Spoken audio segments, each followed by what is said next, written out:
Good morning. It is just about 9 o'clock on August 16th. This is part of technically my third week vlog. I have my second week vlog ready to start up editing. I didn't really get to read yesterday because I was just too busy. I was finishing up my A Court of Thorns and Roses reaction video, which I got uploaded this morning? Well, really early this morning. I don't know what happened. I woke up at 3:30 in the morning. I was hot and then had to get some water and then I don't know. It sucked and I was up for an hour and a half. I uploaded my video and then I started watching YouTube and then I went to sleep. And then it was hell on earth trying to get out of bed this morning and get my kids to school. It was rough. I was gonna make them eggs and sausage and stuff for breakfast and I was like, sorry guys, it's cereal kind of morning. I just can't function this morning. So today, I lost my mind, I feel like. I did kind of want to update my reading though. I am still on A Court of Mist and Fury. A Court of Wings and Ruin. Oh my god. I'm on the second book of A Court of Thorns and Roses. I'm about 200 pages in. Oh my god. So much has freaking happened already. First of all, I hate Tamlin. And I absolutely love Rhysand. I thought it was going to take longer for me to get there. I don't know. But Tamlin is just trying to keep Feyre in the dark and doesn't let her do anything, doesn't let her know about anything. She's not allowed to leave the house. She was terrified of getting married to him. I'm so glad they didn't get married because there's just too much going on with them trying to cope with what happened to them in Under the Mountain. I feel I don't trust Tamlin anymore and his feelings towards Feyre. It's kind of he wants to use her as a tool. We don't know why yet, except he might know about all of her new fairy powers and realize that she is an asset more so than he just loves her, I think. One thing's for sure is I don't like Ianthe. Unfortunately, I was spoiled on the third book, so I know a little bit more than I want to know about Ianthe. But even without that, because I did try to forget about what happened, I don't trust Ianthe. I feel she's closer to Tamlin than Feyre is. She's his right-hand person. She's allowed in on all the meetings, and Feyre's not allowed to know anything. And that's fucked up. I don't like that. I feel we don't know Ianthe's superpowers, fairy powers. And I think she's toying with the situation, telling Tamlin things and influencing his decision on what to do with Feyre.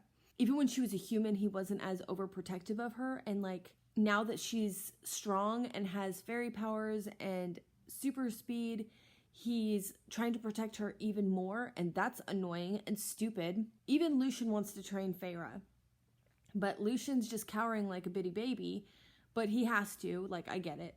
So Rhysand comes and interrupts their wedding because Feyre's no, I can't do this. Let me out of here. Anything. Please save me somebody. And so Rhysand pops up and saves the day, breaks up the wedding.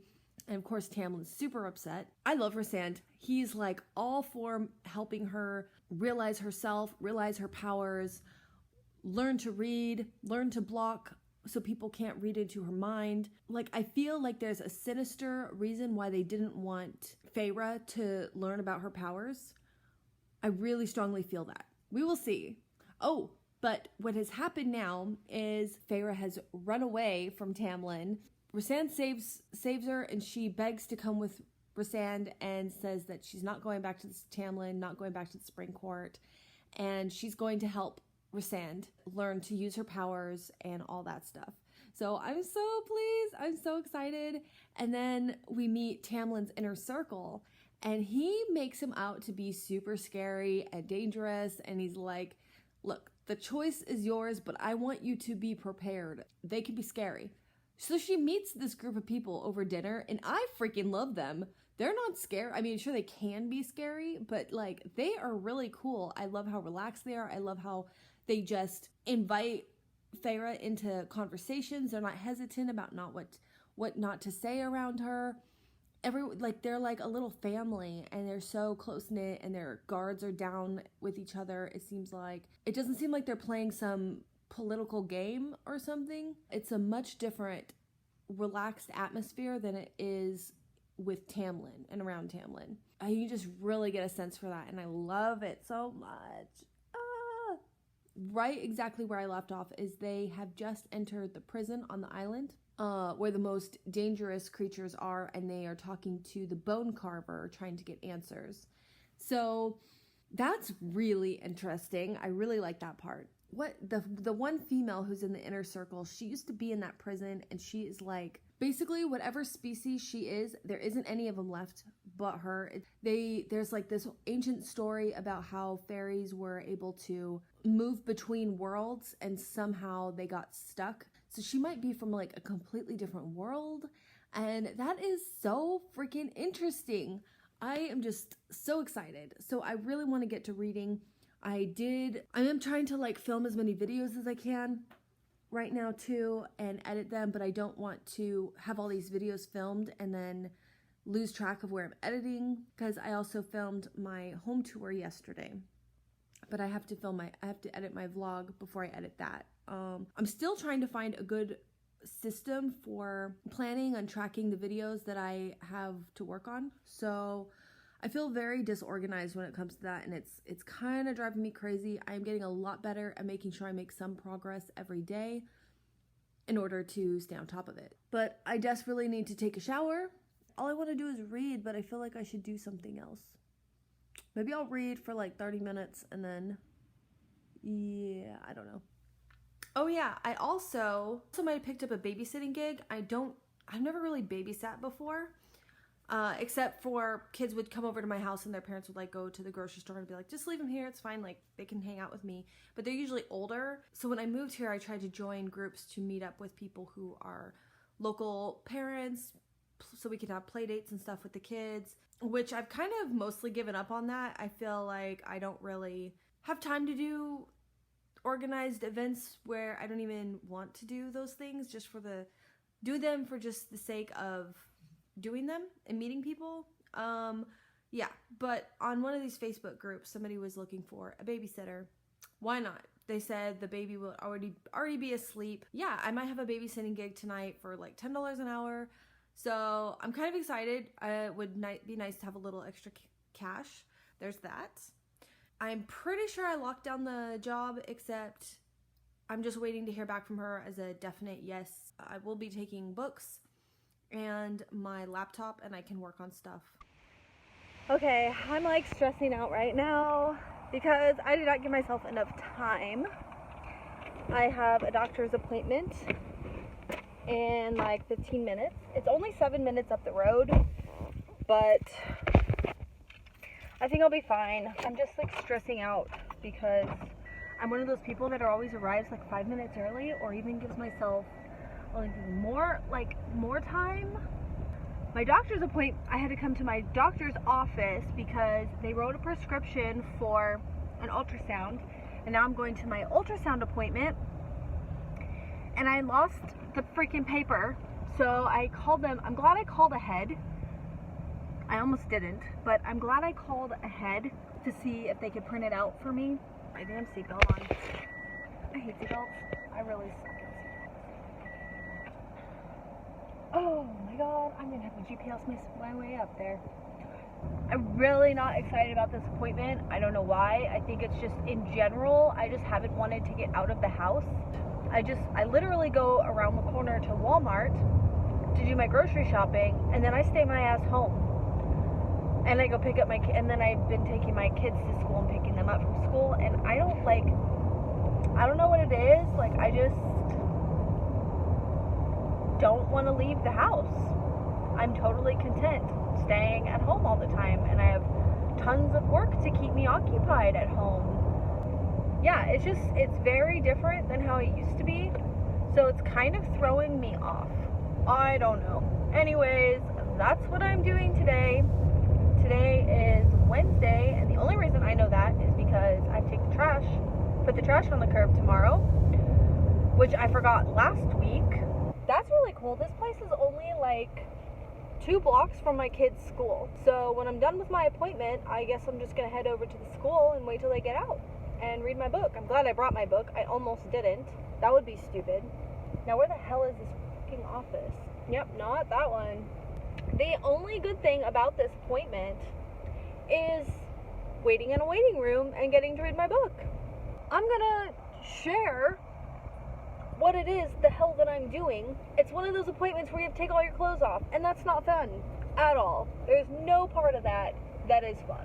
And here it is. That half of their fucking sign is as much money as these offices make. Like, switch up your sign. Their sign is like half broken.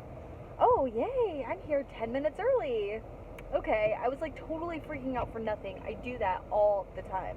So I'm done with my appointment, but I have an hour until the kids get out of school. I usually get in line pretty early, around 2:30, and I just read, but I really don't want to go sit in line for an entire hour, so I'm just gonna go up the street and check out a thrift store. I've been in this thrift store a couple times. I really don't like it, but there's no better options close to where I'm at. It's messy, it's cluttered, they never have any good books, and that's really the reason I would want to go. That's the only thing that they do have that I like is Disney pins.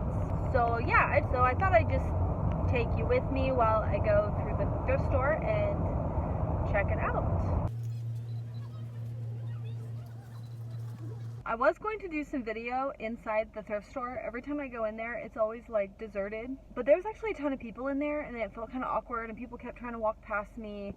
And then I was worried about time, so I just decided not to. But I wanted to show you how kind of like so disorganized, especially like if you go look at clothes. They just have like boxes sitting all over the floor, piled high with stuff, and you're supposed to dig through it, and I really don't like that. So they ended up having a lot of good books. Actually, they didn't have, but I did find some worthy to pick up. The greatest thing is that these books are only 50 cents each. I was just like, what? The paperbacks were 50 cents each. The hardcovers were $1. So I thought while I'm waiting for the kids to get out, I would show you which ones I picked up. The first one is House of Sand and Fog by Andre Dubus III. I remember this being talked about a long time ago, before I was really that much of a reader. This book is not in the greatest condition, but for 50 cents, yeah. But I read the back of it and it sounded really good. Very like suspenseful and stuff. I also picked up The Uglies by Scott Westerfield. I've actually listened to the audiobook of this. I wanted to actually read the physical edition so I can get a better handle on the story. They had Bleach #1. They had Forbidden by Siri James and Ryan M. James. First of all, she has like wings. The character has psychic visions. Bridge to Terabithia. Or this last one I'm going to show you is the first book that I picked up, and then I looked through all the shelves and I just about gave up, and then I saw the box on the floor and it was glimmering at me with mangas all over the top. So that's where I ended up finding all of those gems. But this one is partially a cover buy, because I mean, look at that cover. It is gorgeous. But it sounds like a really good story too. It actually sounds super summery, and now that it's the end of summer, I just wish I had this book a month ago. That is that. That's what I picked up at the thrift store. So that is 6 books for $3 and some change. I feel really good. I haven't really bought a lot of books. My husband has sent me a couple books, and for my birthday I bought myself Ember in the Ashes by Sabaa Tahir. It was like $5 at Books A Million, and that's about it. So I've been dying to find a good bookstore, or at least a thrift store with a lot of decent looking books. Most of these are really rough looking. I mean, the ones that I picked out are pretty good looking, but this one, House of Sand and Fog, most of the books are about like this condition or worse. When they're that cheap, I don't care too much. Sometimes if you ever picked up a used book and it like smells really gross, that's a no-no. Can't have that. And as cluttered as that thrift store is, I've been in a couple times where there's like a funk going on in there. Today was not that day. I just finished editing the vlog for week 2 while it's saving to my desktop. I'm gonna start making dinner, but I decided I wanted to make Monte Cristos. I had one once like ages ago, and I've been dying to try to make this for a long time. There's a picture of it. So it's like a ham and cheese French toast sandwich. So pretty delicious. I have a feeling that this recipe is going to take a lot longer than I thought. Okay, so I didn't know until I started reading the instructions that you have to deep fry the sandwich, basically. So that means a lot of oil and heating that oil up. And that scares me. When my husband and I first moved in together, he was going to try to make fried chicken. He heated the oil too fast, and so it got too hot, and it was like a fireball just went poof right in the freaking kitchen. It was black everywhere, and so it scares me. But he also didn't have a thermometer, and I have a thermometer, and I'm going super slow, but it makes me very nervous. So I think they asked for 350 degrees. I've got it to 300 degrees. But I think I'm gonna dip my sandwiches at like 325 because, yeah, I definitely don't want to burn the house down.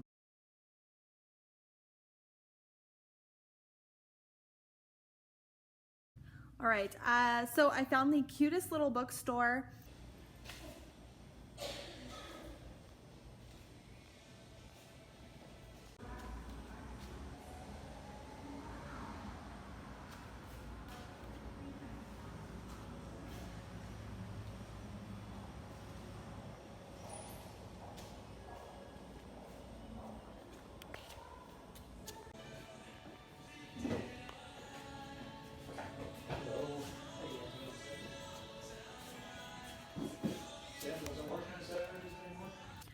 I did sell back about 6 books. They gave me about $7.15 for it, but that's okay. I ended up book 2 of the Kingdom Keepers series, book 2 of the series of Unfortunate Events, the Reptile Room. I'm hoping my kids will want to read these. They look adorable, and I would love to read them with them. This one I saw pop up on for good books for 5th graders. I didn't really know anything about it. It is a Newbery Honor Award book, and it says it's quirky and funny and hilarious, so we'll see how that goes. But I got Hoot. We got Moby Dick. This one's for my son Michael. He really liked Tom Sawyer. I think he'll really like this one. So he's kind of more into books like that. This one's kind of a nerd buy. I'm not even gonna lie. I was nerding out over this book for the longest time. Of Human Bondage. I have never read this book, and I didn't realize how big it was. I'm just gonna tell you how nerdy I am. In season 5 of Buffy, there's a character. Call from the hubby. Okay, well, oh, here, I set the book down over here. All right, so I also picked up Of Human Bondage. I don't know why I had it in my head that I had to read this book. There was a character in Buffy the Vampire Slayer that read this book, and it called it like his baby blanket book. He took it everywhere. So I don't know, I just always wanted to read it, and actually did sound pretty good. So I got that. I had this idea, a video idea, to read one of my most hated books. I hadn't actually resolved on doing that, except I found a bunch of copies of The Sun Also Rises by Ernest Hemingway. My junior year of high school in AP English, we had to read this book. I remember crap about the book. I remember it was the most boring thing I've ever read. I did not do good in school because they were expected us to read into the symbolism a lot, and I thought it was the worst book ever. So I did not do well. I think I ended up getting a C in AP English. It was horrible, and it was all because of that book. So I want to reread it and see what it's about and maybe do a video about it. So I did pick up another copy. And the last book I got is Clockwork Princess, so that I can have the Complete Infernal Devices series. What day is it? Alright, it is August 23rd. No, just kidding.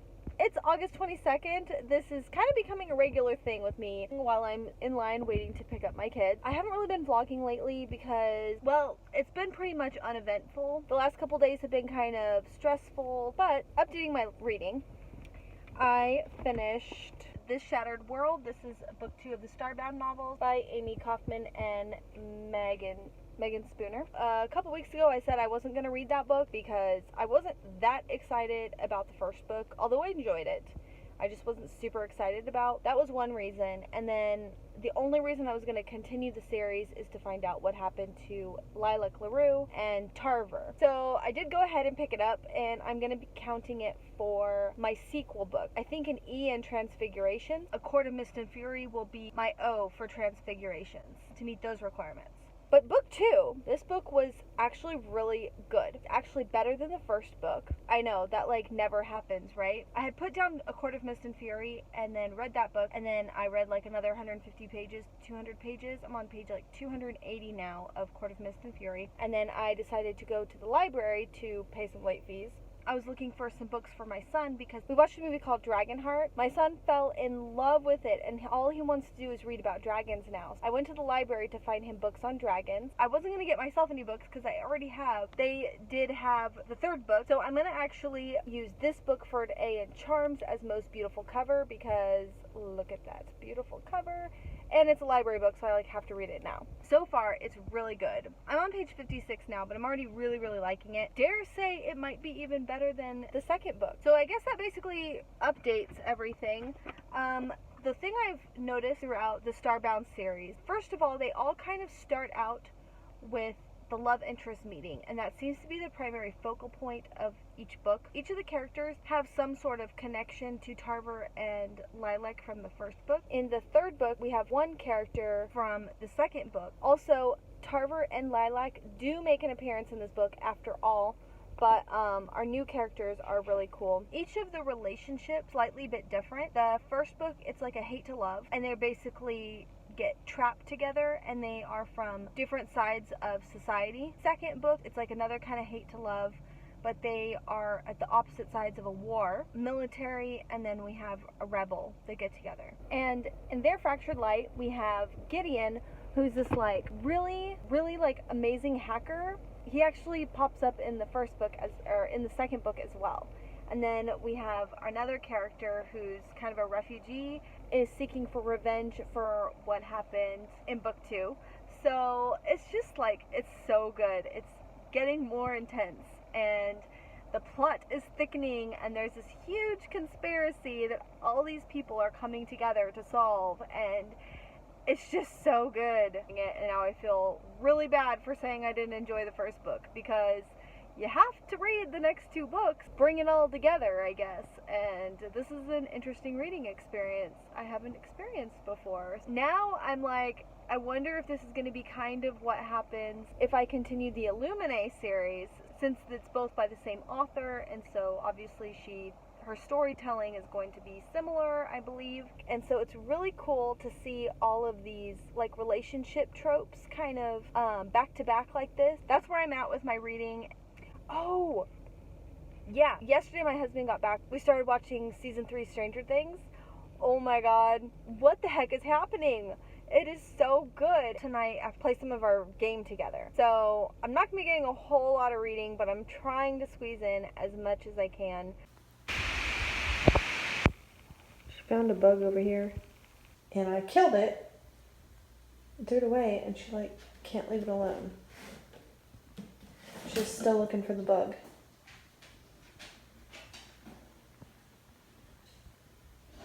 Where's the bug, Gwen? Where is it? Like, I thought there was another one, and I went to look at it, and there's nothing there. It is moving my whole freaking basket.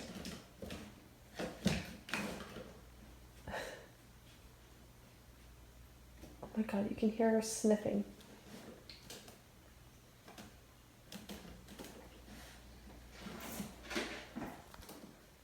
Now she's just biting it. Look at her. Oh my gosh. I put everything away and she's back at it.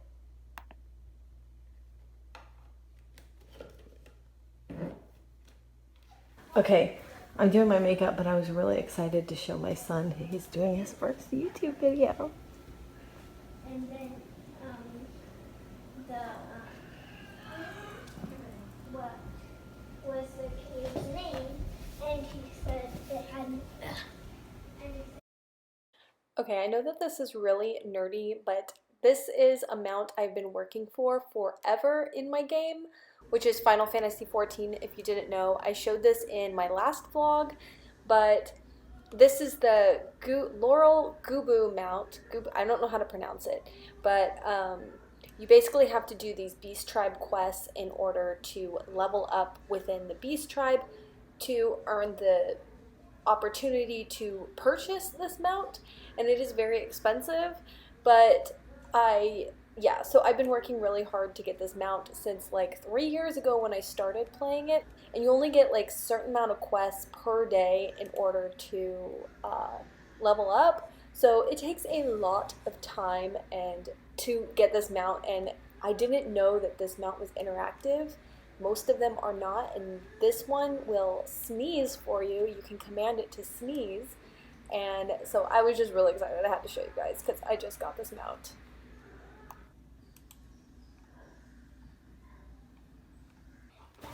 Yeah, more cat videos because this cat just cracks me up.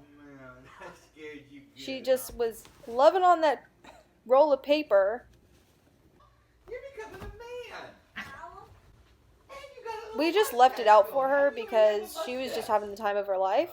She said no. Okay. It was just so funny. Look, the dogs are like terrified of her. It's so funny. Why is it too confusing? And she knows it. And she acts all scared, but she's the queen.